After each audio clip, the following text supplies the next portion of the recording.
Hello, everybody, and welcome to today's Battle of the Day. This is where we, here at the Firearms Policy Coalition, try to give you at least one thing that you can do today in order to help protect and defend your right to keep and bear arms.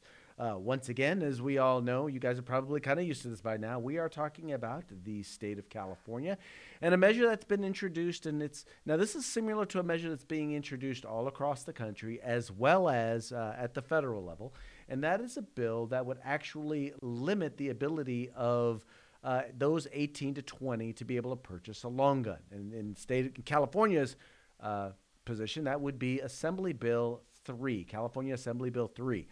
Now, here's the interesting thing about the bill, and there's kind of two reasons why this bill is really egregious. Number one, and probably the most fundamental reason, is that, I figure at the age of 18, one should be able to, if you are old enough to vote, if you are a person who can be held legally responsible for the decisions that you make as an 18-year-old, if you can be handed a firearm and sent off to war to another country in order to defend our country, should you then not be able to own a firearm to be able to defend yourself and your family? I'm wondering what these folks are going to say to the 20-year-old single mother when she says, I want to be able to defend my children in the event that someone breaks into my home.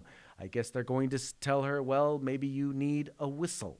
Maybe that's going to be enough to defend you. But the other issue here, quite frankly, has to do with how this bill was introduced. Now, here in the state of California, we have this process known as the gut and amend process. It's a very bad process where they basically take all the language out of a bill. Basically, it was introduced saying one thing, to do one thing, and then they completely and utterly change it and put in whole different language having nothing to do with what the original bill had. Now, in California, there's this concept of what's called germaneness. In other words, a bill must be germane. If you're going to amend a bill, the amendment must be germane, or the topic must be consistent with what the bill already covered. Now, germane has a very specific definition, meaning it must be related to. Now, how do they determine whether or not the new amendment is related or in any way to what the bill actually did? Well, the presiding officer makes that decision, meaning that it's germane if the chair says it's germane.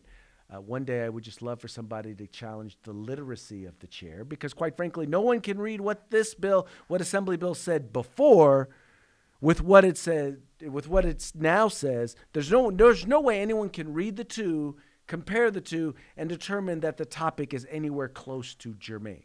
It's not. But, that's, in California, the people who pass these bills, clearly they want us to follow their rules, but they're not interested in following their own rules because, well, hey, they make up the rules, so they pretty much can change it and create exemptions all they want. Anyway, all that having been said, please help us in opposing this measure. All you have to do is go to firearmspolicy.org/actions. That's firearmspolicy.org/actions. Click on California. Look for California Assembly Bill 3.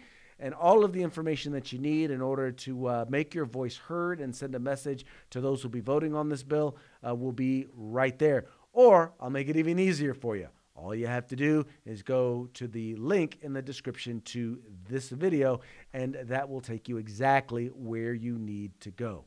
Once again, that will be it for today's Battle of the Day. Thank you so much for being a part in the fight for our civil rights. Remember, you got to use them or you're going to lose them.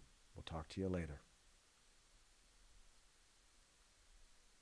If you like our videos, follow, subscribe, like, and share.